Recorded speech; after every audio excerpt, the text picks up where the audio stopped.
I spent 4 days with Joel Kaplan, and I spent 4 days with 36 other entrepreneurs who are 20 years old, 25, who are in their 20s making $100,000 a month. These are the 10 lessons that I learned for you as a new agency owner, and I will actually break down everything that I did with Joel Kaplan.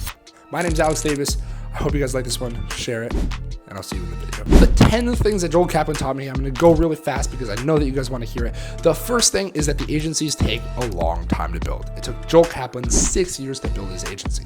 The second thing is if you're actually doing an in-person podcast, there's a lot of stuff that goes into it. All right, you have your actual master camera. I think he was shooting on a Blackmagic, which is like an $8,000 to $10,000 camera, if I'm not mistaken. We had a massive aperture 550D with a huge softbox that was pushing over our face, which is a really expensive light. It's like $1,000 light with a massive softbox, which is like $200. The entire, like all the gear that is required for an in-person podcast is a lot more than you think. Number 3, there are not many people who make $100,000 a month as a young agency owner. You hear these stories about these kids that do so much stuff, and I want you guys to shoot for that, but don't be upset if you don't get there. Number 4, Miami is insane with parking. $60 plus is something that you can expect to pay on a daily basis for Miami parking. Number 5, Joel Kaplan is real. He is legit. I've met him. I've talked to him. I have his personal phone number. I'm going to visit him in Colorado in March.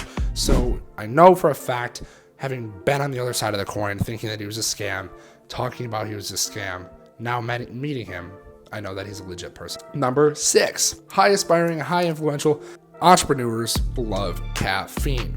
I have a caffeine addiction. So do a lot of other entrepreneurs that I know.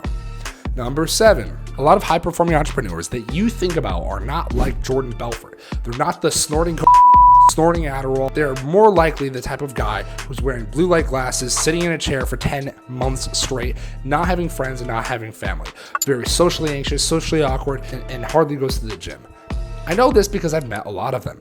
So it's funny how the internet will portray massive entrepreneurs as these guys who drive Lambos and swim on yachts versus people who actually are actually doing the shit and actually getting stuff done.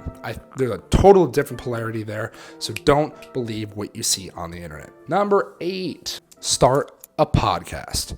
If I didn't have a podcast, I wouldn't know Gary Cardone, Bradley, Jeremy Lee Reiner, Andy Elliott, Ryan Pineda, Joel Kaplan. None of these names would be anything to me. They would just be celebrities who I want to connect with. Start a podcast. Get your name out there. Start DMing every single celebrity that you ever want to talk to. And you would be so surprised how many actually respond and try to help out your vision and values just because you're young and you're ambitious. Number 9, go to at least one event this year, one business conference, free or not free. Go online and search up the business conferences that are happening this year. There's a cycle of them. There's big ones that happen all of the time, and they're cheap as fuck to get into, especially if you get general admission. And I'm not talking about buying the ticket just to sit there and listen to the presentation, because you might just fall asleep. I'm talking about going there to talk to the person to your left, to your right, to the person 3 rows ahead of you, 3 rows behind you, to open these doors because you don't understand what's behind them until you talk to them. I met a guy at Agency Lab who I now am very, very close with, who's a client of mine, who I've given business to, who I've referred clients to, who I checked, and who had $4 million in a Wells Fargo bank account at 24 years old. That is why you're there. To find people like that. It has nothing to do with the speakers on the stage. Sure, you're going to get value and information, but it's brain stuff. And brain stuff only goes so far. You need real stuff, and real stuff is human connection. And number 10, when you travel a lot or a little, you're going to realize that you need recovery.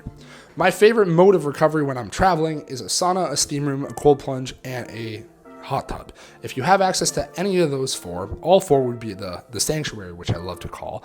But if you have access to any of them, getting the toxins out from partying, getting the toxins out from on the road, the brain fog, all that stuff is the best way to recover, especially if you need to be on your ball, going to an event, or doing something of high value importance.